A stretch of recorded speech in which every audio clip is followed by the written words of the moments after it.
विद्या गुरुवर की छाया माँ पूर्णमती तुमको नमन।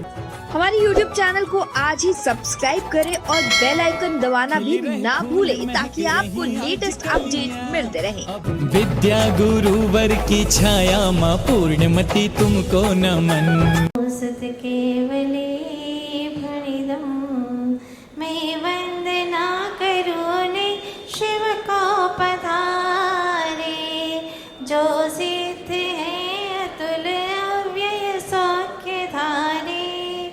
भाई वही समय सार सुनो सुनाता, जो भद्र बाहु शुद्ध केवली ने कहा था, जो भद्र बाहु शुद्ध केवली ने कहा था, जो भद्र बाहु शुद्ध केवली ने कहा।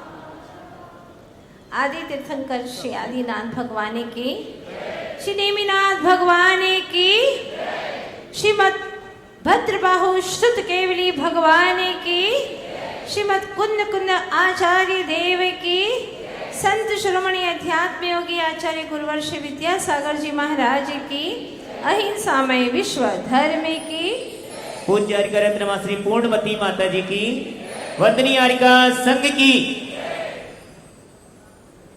भव्य जीवों, ज्ञान की चर्चा चल रही है। हम ज्ञान से ही ज्ञान की चर्चा करेंगे और आप ज्ञान से ही ज्ञान की चर्चा को समझेंगे। ज्ञान बहुमुखी प्रतिभा का धनी है। हाँ, जानता है और सुख प्रदान करता है, क्योंकि बिना जाने सुखी नहीं हो सकते। जब सत्य को जानते हैं तो सुख और आनंद की लहरें हमारे भीतर में उछलती हैं।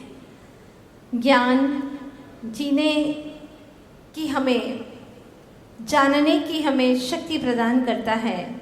ये बात तय है कि ज्ञान हमेशा आत्मा को जीवित ही रखता है। ज्ञान एक समय के लिए भी आत्मा से जुदा नहीं हो सकता। एक ऐसा गुण है जो सदा काल साथ रहता है। हाँ, ये बात अलग है कि विभाव रूप परिणमन करे या कि स्वभाव रूप परिणमन करे, लेकिन ज्ञान रहेगा अवश्य। ज्ञान नाम का गुण आत्मा के साथ में सदा सदा के लिए साथ देता है। फिर भी अफसोस है, आश्चर्य यह है कि जैसे किसी के पास में अरबों खरबों की जायदाद हो, इसके बावजूद भी वह भूखा मरे। अफसोस की बात है ना, बड़ी सोचनीय बात है यहाँ कि जिसके पास में अरबों खरबों की जायदाद है फिर भी वो भूखा मरता है। ठीक इसी तरह से हमारे पास में ज्ञान है फिर भी हम अपने आप से अनजान हैं। हमारी पहचान अपने आप से नहीं है फिर भी हम दुखी हैं। ज्ञान है फिर भी दुखी है। बड़ा आश्चर्य है ये। क्यों? क्योंकि ज्ञान को हमने सही पथ पर लगाया नहीं है, सत पथ पर लगाया नहीं है। उसका जो कार्य था वो हमने सही रूप से किया नहीं है, विकृतियां आ गई हैं। उसकी जो संस्कृति है वो हमने मोह का साथ लेकर के अपने ही घर के अंदर विकृतियां पैदा कर ली हैं, अपने ही चेतन घर के अंदर गंदगी पैदा कर ली है। इसका सारी जिम्मेदारी हमारी खुद के ऊपर है। इसके जिम्मेदार हम स्वयं हैं। आचार्य भगवान कहते हैं कि तुझे ये बात समझ में क्यों नहीं आती। पैसों का नुकसान हो जाए तो तुझे नुकसान लगता है, लेकिन परिणामों का, ज्ञान का इतना बड़ा नुकसान हो रहा है फिर भी तुझे कुछ लगता ही नहीं। अनंत अनंत काल बीत गया। अफसोस की बात यह है कि तू खुद ही अपने ज्ञान की बर्बादी करने पर तुला हुआ है। क्यों पर की चिंता का बोझ ढोता है अपने भीतर, अपने ज्ञान में क्यों पर की चिंताएं लाद रहा है और कहता है चिंता न करो तो क्या करूं, चिंता तो करनी ही पड़ेगी, सबकी चिंता करनी पड़ेगी। मैं नायक जो हूं, सबका नायक हूँ, सबका पालन पोषण करने वाला हूँ, तो मुझे चिंता तो करनी ही पड़ेगी। ठीक है, आचार्य भगवान कहते हैं कि अगर परद्रव्य की चिंता का बोझ तू ढो रहा है तो ढोर है, ढोर। सुन रहे ना, जो पर का भार ढोता है उसको ढोर कहते हैं। ढोर क्यों कहते हैं पशुओं को? इसीलिए कि जो ढोते हैं, बोझा ढोते हैं, इसीलिए ढोर है। उनका बोझा बाहर से दिखता है, हमारा बोझा, अज्ञानियों का बोझा, वो भीतर से रहता है, किसी को आंखों से दिखाई नहीं देता, लेकिन वो बोझिल रहता है, भारी रहता है। और जब चीज कोई भारी हो जाती है तो ऊपर की तरफ नहीं जाती है, वो नीचे की तरफ आती है। वस्तुओं का बोझ और विचारों का बोझ। वस्तुओं की अपेक्षा विचारों का बोझ बहुत खतरनाक है। वस्तुओं को कदाचित व्यक्ति छोड़ दे, कहीं बाहर जाए तो वस्तुओं को छोड़ करके चला जाता है, एटीएम से काम हो जाता है सारा। बस इतने से, जहाँ पैसे हैं वहाँ तो हर चीज वस्तु ली जा सकती है, खरीदी जा सकती है। तो एटीएम से काम हो जाता है, वो भी ना हो तो फोन से काम हो सकता है, सारा काम हो सकता है। लेकिन ध्यान रखना, बिना ज्ञान के तो एक समय भी काम नहीं हो सकता। जीव ही ना रहे अगर ज्ञान ना रहे। इतना मौलिक ज्ञान धन मुझे मिला, ओहो, जो जड़ पुद्गलों के पास भी नहीं है वो मेरे पास में है। लेकिन इतना अनमोल धन पाकर के मैंने किया क्या? किसकी धुन लगाई? जड़ धन की धुन लगाई, पर पदार्थों की धुन लगाई। चेतन, कब तुझे तेरी धुन आएगी? ज्ञाताने की है रुचि, ज्ञाने की मैंने धुन लगाई, आत्म राम की। ज्ञाताने की है रुचि, ज्ञाने की। किसकी रुचि? ज्ञान की। एवरी टाइम सिर्फ अपने आप को जानूं, अपने आप में रहूं, अपने ज्ञान भवन में रहूं, बस। और कोई धुन नहीं है, एक ही धुन सवार है। जैसे कि अज्ञानी को एक ही धुन सवार है, जैसे तैसे कैसे भी मिले, हाय पैसे मिले, बस पैसे मिले, जैसे मिले तैसे मिले, कैसे भी मिले, बस पैसे मिले। ऐसे ही ज्ञानी को धुन है। ज्ञाताने की है रुचि, ज्ञाने की मैंने धुन लगाई, आत्म राम की। आत्म राम की हो चेतन ध्रुव धाम की। ज्ञाताने की है रुचि, ज्ञाने की। आप सभी क्या हैं? ज्ञाता है कि नहीं है? जानने वाले हो ना? ज्ञाता दृष्टा हो, जानते हो, देखते हो, वही तो तुम हो। तो अपनी धुन क्यों नहीं लगाते? अपने ज्ञान धन की ऐसी धुन लग जाए कि कोई कहे धन चाहिए ना, कंचन चाहिए ना, सुंदर तन चाहिए ना, बंगला चाहिए, भवन चाहिए ना, ना ना ना ना, अनंत तो बाहर पा लिया, ये कुछ नहीं चाहिए, मुझे तो एक ही चीज चाहिए, शुद्ध ज्ञान, पवित्र ज्ञान, आत्मज्ञान। आत्मज्ञान हो गया तो बाहर में किसी को देखने की जरूरत ही नहीं है। जो देखना चाहता हूँ सुंदर रूप, वो मेरे भीतर में है। सुंदर स्वरूप, कोई गंदगी नहीं। जिस रूप में गंदगी हो वो आपको पसंद आती है क्या? नहीं। जो सर्वांग सुंदर हो वैसा ही चाहिए ना आपको। तो ऐसा ही मेरा स्वच्छ ज्ञान स्वरूप निर्मल चेतनात्मन इतना पवित्र है, इतना पवित्र है शुद्ध निश्चय से। और जब वह प्रकट हो जाए मेरे ज्ञान में, मेरे दर्शन में, वह देखने में और जानने में आ जाए, इससे बड़ा सुखद क्षण अनंत काल के बाद भी कोई नहीं होगा। मेरे सुंदर ज्ञान भवन में स्व अनंत ज्ञान, अनंत दर्शन, अनंत सुख और अनंत वीर की 4 मजबूत दीवारें हैं और उसके ऊपर अनंत गुणों की छत डली हुई है। स्वावलोकन का द्वार है उसके अंदर और अनंत गुणमयी फवारे लगे हुए हैं। आनंद का बगीचा है मेरे ज्ञान भवन में। एक बार उसमें विचरूं तो फिर बाहर में किसी पदार्थ को देखने के लिए आंखें खोलने की जरूरत ही नहीं है, क्योंकि इससे सुंदर कहीं दुनिया में कुछ है ही नहीं। सब बहुत गलीक है दुनिया में, पर यह चिन्मय स्वरूप है जिसको देखने के लिए लालाई थे ये चेतना।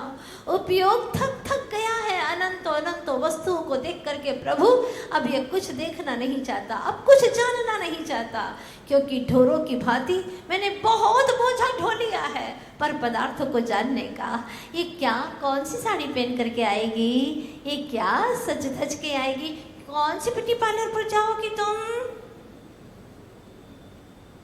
क्या क्या करोगी और क्या करेंगे, क्या मजा आएगा, कैसा लगा, वो कौन है, वो कैसा है, दुनिया भर की खबरें इस दिमाग के अंदर, ज्ञान के अंदर आपने कलेक्ट कर ली है। अनावश्यक, सच बताओ, आज मन से बताओ, ये सारी जानकारियां तुम्हें सुख दे रही हैं, उलझा रही है, आकुलता पैदा कर रही है, सब प्रयोजनभूत है या कि अप्रयोजनभूत? सब अप्रयोजनभूत है। प्रभु आपका पूर्ण ज्ञान, आपकी ज्ञान की जो विशुद्ध परिणति है बस वो ही प्रयोजनभूत है, और कुछ न चाहो प्रभु, कुछ न चाहो, बस तेरे जैसा ज्ञान, तेरे जैसा रूप स्वरूप प्रभु, तेरे जैसा जीवन, और कुछ नहीं चाहता।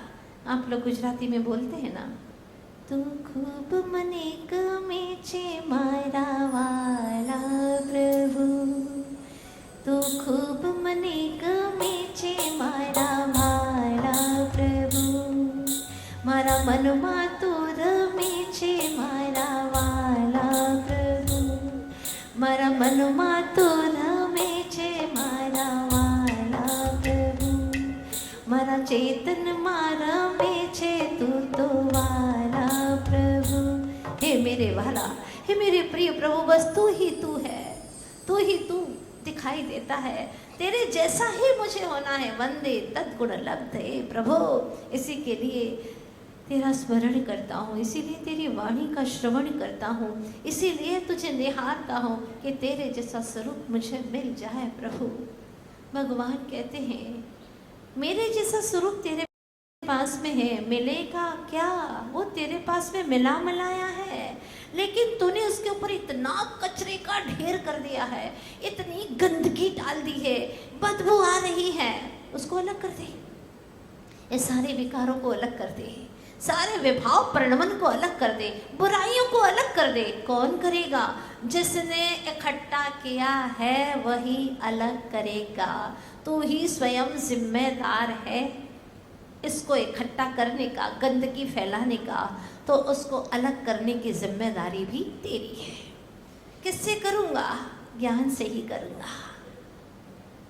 आपने कल सुना था ना, कल परसों यही बात सुनी थी कि जिसके पास में जितना जितना ज्ञान उद्घाटित होता गया, ज्ञान ज़्यादा मिला है कोई महत्वपूर्ण नहीं है, कम से कम ज्ञान अष्ट प्रवचन मात्रिका का बस, जिसमें 5 समिति और 3 गुप्ती का ज्ञान रह जाए, इतने मात्र ज्ञान से भी केवल ज्ञान को प्राप्त किया जा सकता है, बशर्ते यह है कि ज्ञान के अंदर विकार ना हो। बहुत सारा ज्ञान है, बहुत विकार हैं, भटकने के पूरे चांस है। षड्यंत्र सामान्य बुद्धिमान बुद्धि वाला नहीं कर सकता, जिसकी पैनी बुद्धि हो, कहाँ घुसता है और कहाँ निकलता है, ऐसा षड्यंत्रकारी है शकुनी जैसा। हाँ, तेज दिमाग है जिसका। अब दिमाग तेज मिल गया कोई महत्वपूर्ण नहीं है, लेकिन आपने उस दिमाग को कहाँ लगाया है ये महत्वपूर्ण है। आपने अपने ज्ञान को सृजनात्मक कार्यों में लगाया है कि विध्वंसात्मक, समाज में कैसे फूट फैलाओ, फूट डालो और राज्य करो, कैसे लड़ाई झगड़ा पैदा करवाऊं, परिवार में करूं, इस तरह के जिसकी दुर्भावनाएं हैं वो ज्ञान को बोझिल कर रहा है, अपने ज्ञान का सदुपयोग नहीं कर रहा। पहले के समय में भी कहा करते थे, जो ज्ञानी लोग थे, व्यवहारिक लोग थे, उनके ज्ञान की लोग दाव देते थे कि वास्तव में क्या ज्ञान मिला है उन्हें। कहते हैं बहुत पुराना समय था, उस वक्त बताया गया कि जब लड़की का विवाह तय किया गया तो लड़कों वालों ने कह दिया कि कोई भी बूढ़ा व्यक्ति विवाह में नहीं आएगा, कोई भी व्यक्ति बूढ़ा जो है वो नहीं आएगा। क्यों नहीं आएगा? ये बात नहीं है लेकिन बड़ी षड्यंत्र की बात थी। पहले से ही घोषणा कर दी तो ठीक है। लड़की वालों ने कहा ठीक है, नहीं लाएंगे, एक भी बाराती को लेकर के नहीं आएंगे। लेकिन हुआ क्या कि एक बूढ़ा था, वो तो मचल गया।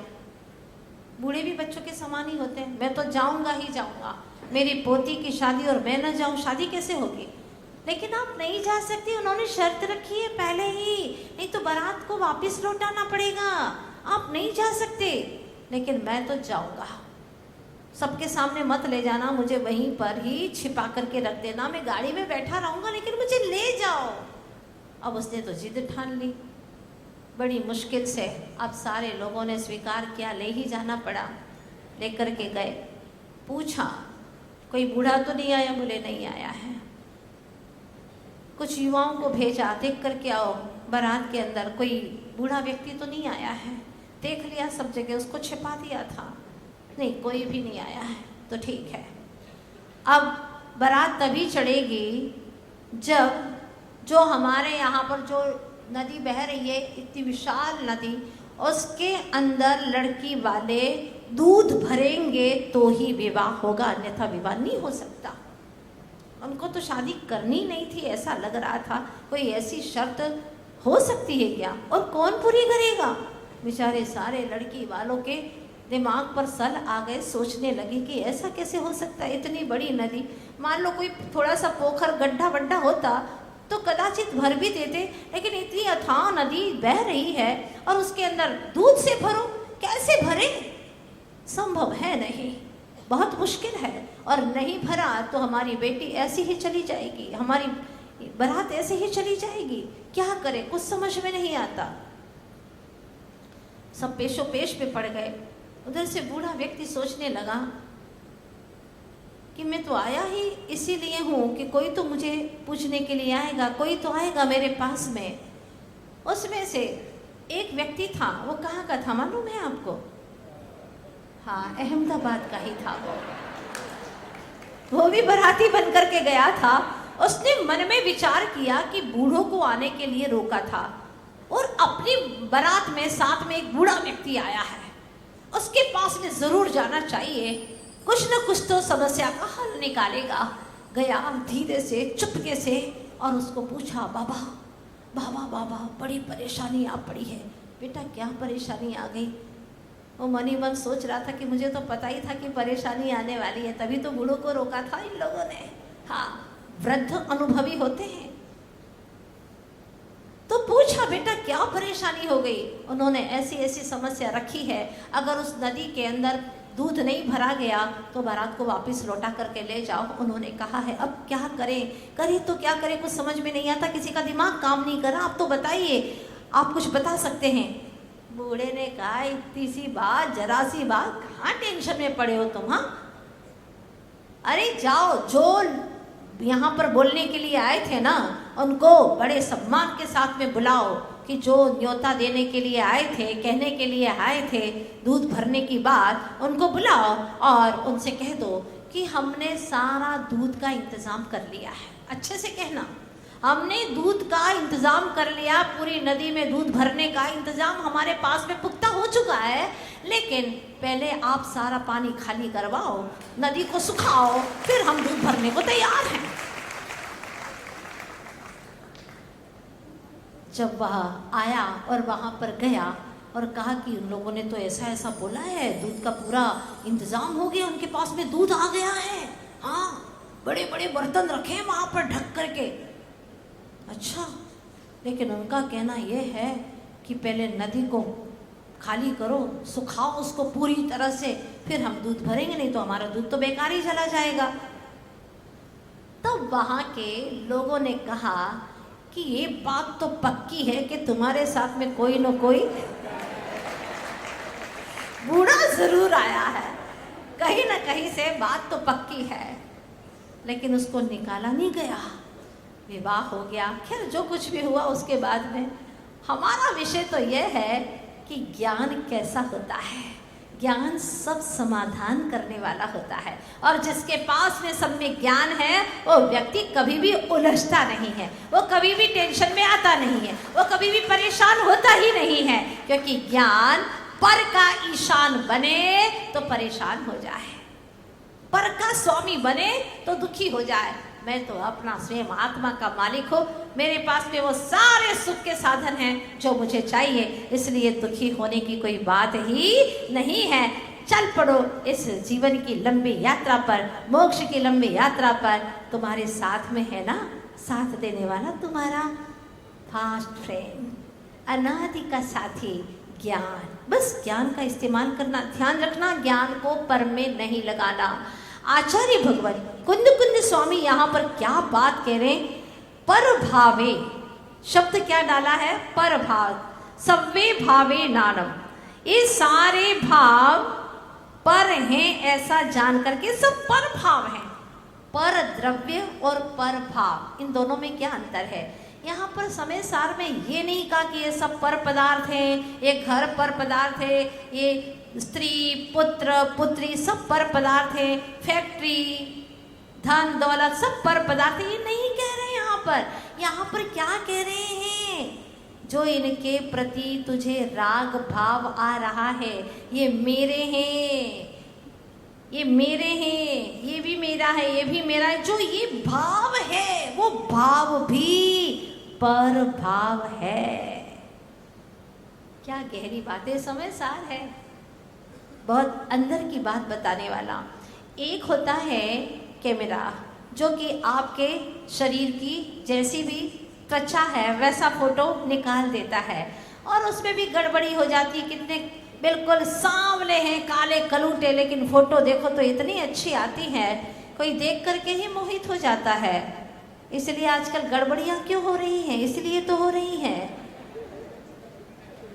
हाँ, बहुत धोखे में आ रहे हैं लोग। ऐसे ही बातचीत की मोबाइल से और वहीं पर संबंध हो गया, पता नहीं चलता। एक होता है एक्सरे, जो भीतर के एक एक हड्डियों तक को भी देख लेता है, वहां तक पहुंच पाता है वहां, और उसकी फोटो निकाल करके सामने ले आता है। कहीं हड्डी बड़ी है, कहीं पर टूटी है, सारी एक हेयरलाइन जितनी भी होती है तो भी वह निकाल करके बता देता है। एक वो है, बस उसी तरह से आचार्य भगवान कहते एक दृष्टि जो बाहर में जाती है, दूसरी वह जो हमारी सीधी चेतना तक जाती है, जिसको भीतर का रास्ता मिल गया है, अंतर जगत का रास्ता मिल गया है, वे भीतर की ओर प्रवेश करते हैं और अपने ही भीतर में जाकर के विराजमान हो जाते, फिर उन्हें बाहर आने का मन नहीं करता।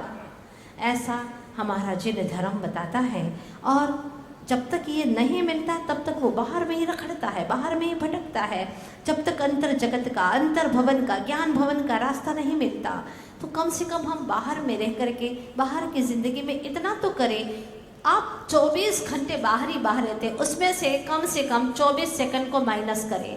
उतना समय मैं अपने लिए अवश्य दूंगा कि मैं आखिर हूँ क्या, जो ये जानता हूँ दिन भर, जो देखता हूँ। ये शरीर नहीं है, शरीर के भीतर कोई और तत्व है जो जानता भी है, देखता भी है, संवेदन करता है, समझता है। वो मैं हूँ, असली तत्व, चेतन तत्व, ज्ञायक तत्व, जीव तत्व हूँ मैं। बस उसी को जानने के लिए आचार्य भगवान बार बार हमें हर एक गाथा पर चेतावनी देते हैं, देशना में समझाते हैं।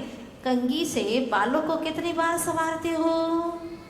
जब भी आते हैं, कहीं जाते हैं तो संवारते रहते, लेकिन घर में आते हैं तब संवारते हो क्या? नहीं, घर में क्या है, घर में क्या संवारना। घर में आते हैं तो बालों को नहीं संवारते, घर में आते हैं तो कपड़ों को नहीं संवारते। घर की तो अलग ही ड्रेस रहती है, एक बार पहन ली, डाल दी, फिर क्या देखना उसको। हाँ, सही बात है ना। निज घर में आ गए तो बालों को नहीं संवारते, निज चेतना को संवारते हैं, निज शुद्ध आत्म तत्व को संवारते हैं। निज घर में आ गए, अब वस्त्र क्या, आभूषण क्या, कोई की जरूरत नहीं है, सहज जीवन होता है। जब बाहर के घर की ये दशा है तो अंदर के चैतन्य ग्रह की तो बात बड़ी ही निराली है। जिस चैतन्य ग्रह में एक बार प्रवेश कर लिया तो यहाँ पर कोई ग्रह हमें बिगाड़ नहीं कर सकता, हमारा बिगाड़ नहीं कर सकता। वैसे भी ग्रह कोई बिगाड़ नहीं करता, ग्रह हमारा कुछ भी बुरा नहीं करता, वो एक संकेतक होते हैं। लेकिन अब कोई संकेत नहीं। जो परिग्रह से मुक्त हो गया, अब उसको कोई ग्रह की बाधा ही नहीं है, कोई न ग्रह की पूजन करने की आवश्यकता ही नहीं है, कुछ नहीं करना, सहज आनंद में निजावलोकन में समय गुजर जाता है। बस आप सभी से यही कहना चाहती हूँ कि थोड़ा सा धैर्य धारण करके अपने भीतर जाने का प्रयास करो। अगर इस जीवन में नहीं गए तो फिर अनंत जीवन आपके यूं ही समाप्त हो जाएंगे। पता नहीं ये जीवन अंतिम त्रस पर्याय का हो, फिर स्थावर में चले गए तो अनंत काल निगोद की गोद में ही निकल जाएगा। कौन सुनाएगा? अगर सुनाने वाले मिल भी गए तो तुम सुन ही ना पाओगे, क्योंकि निगोद में एक इंद्री रहेगी। आज तुम्हारे पास में कर्ण है, आज तुम्हारे पास में मन है, बुद्धि है, सारी गुंजाइश है जो चाहिए आत्मोत्थान के लिए, वो सारी चीज़ें आपके पास में हैं। इसीलिए आज ही कर लो। हम तो कल करेंगे, कल तो कभी आएगा नहीं, काल ही आएगा। इसीलिए हर अच्छे कार्य को आज ही लगे हाथ निपटो, हर बुरे कार्य को, हर आत्मा के पतन के जो कारण है उनको कल के ऊपर छोड़ दो। पर जो आत्मा का हितकारी है उसे आज ही करना है। 24 सेकंड आज से ही देंगे, कल से नहीं, आज से ही देना है। और 24 सेकंड दिया, 24 मिनट दिया, फिर ऐसा भी शुभ दिन आएगा कि 24 घंटे सिर्फ आत्मा ही आत्मा के लिए। आहा, आनंद ही आनंद, कोई समस्या नहीं, कोई उलझन नहीं, कोई किसी प्रकार का विकल्प ही नहीं। बस ज्ञानी की दशा ऐसी ही होती है। जब माँ पिता मेले में जाते हैं बच्चों को ले जा कर के, वहाँ से माटी के खिलौने लेकर के आते हैं, बच्चा बड़ा खुश होता है, खेलता है, खेलते खेलते बड़ा खुश होता है, मगर जब वो टूट जाता है तो रोने लगता है। सारी खुशियाँ एक तरफ, रो रो करके घर भर देता है। माँ पिता परेशान हैं, क्या करें? लेकिन माता पिता बच्चे के रोने से परेशान हैं, वैसे उनको कोई परेशानी नहीं है, क्योंकि वे जानते हैं कि ये तो माटी का खिलौना था, एक दिन तो टूटना ही था। ठीक उसी प्रकार से ज्ञानी जानता है ये सारे पर पदार्थ मुझसे अलग होने ही वाले हैं, एक एक परमाणु मुझसे जुदा होना ही है, एक एक शरीर का परमाणु अलग होना है, ये तय बात है। ये अलग हो, ये देह अलग हो, इसके पहले ही मुझे अपनी दृष्टि से देह को जुदा कर देना है। कई बार देह मिटी, कई बार शरीर मिटा, देह तो मिटा लेकिन देह दृष्टि नहीं गई हमारी। इसीलिए जीव अनंत बार जन्म लेकर के दुखी होता रहा। अब कुछ ऐसी कोशिश कीजिए जिससे कि यह जीवन हमारा आनंदमय हो। हे प्रभु, तेरी शरण में रख, हे गुरु तो अपनी शरण में रख, और ऐसी शरण में रख कि मेरा भव का भ्रमण ही छूट जाए और मेरी कोई तमन्ना नहीं। अब यह संसार का दुख सहा नहीं जाता, अपने शब्दों से कहा नहीं जाता। इतना भयानक दुख भोग करके मैं अनंतों बार यहाँ पर आया हूँ। प्रभु, सुना है इंसान के अपनी हिम्मत से जब दूर किनारा होता है, तूफान में डूबती कश्ती का भगवान सहारा होता है। हे प्रभु, मैंने तो सुना है कि जब इंसान अपनी पूरी ताकत लगा देता है और फिर भी उस किनारे नहीं पहुंच पाता है तो फिर तुझे ही याद करता है। हे प्रभु, हे 24 तीर्थंकर अनंत अनंत सिद्ध भगवान, हे महागुरु कुंद कुंद स्वामी, भद्रबाहु स्वामी और अनेकों आचार्य, शुद्धोपयोगी भाव लेंगे संत, आपको प्रणाम करता हूँ और आपकी राह को चुनने का मैंने पूरी तरह से मन बना लिया है। आओ प्रभु, मेरे भीतर में ऐसा प्रकाश करूं, अंधकार समाप्त हो और उस प्रकाश में मैं अपना रास्ता देख सकूं, अपने ही भीतर में खोया हुआ अपना परमात्मा का दर्शन कर सकूं। बस वो शक्ति प्रकट करो प्रभु, वही लक्ष्य है मेरा, वही उद्देश्य है और कोई चीज़ नहीं चाहिए। ऐसे भीतर में बार बार गुंजन शुरू करो, बार बार यही सोचो, तद्ब्रूया, यही बोलो, यही इसी के बारे में पूछो और कोई चर्चा नहीं। बहुत बातें हो गई सासू बहू की, धन दौलत की, व्यापार की, बहुत बातें हो गई हैं, कुछ हाथ नहीं आया। अब की बार करेंगे बस आत्मा की बातें, अपने अंतर जगत में कैसे पहुंचे, बस यही बातें और कोई बात नहीं। जिद ठान लो ना एक बार कर्मों से भी जिद ठान लो कि नहीं मुझे तो बस वही चाहिए, कर्म भी हार जाएंगे। ऐसे आत्मा के लिए जो जिद्दी हो जाते हैं उन्हीं के लिए कर्म हारते हैं और वह जीत को हासिल कर लेते हैं। आप भी अपने जीवन में कुछ ऐसा करो। बार बार भगवान हमें पुकारते हैं, समझाते हैं। चैतन्य चिदानंद धाम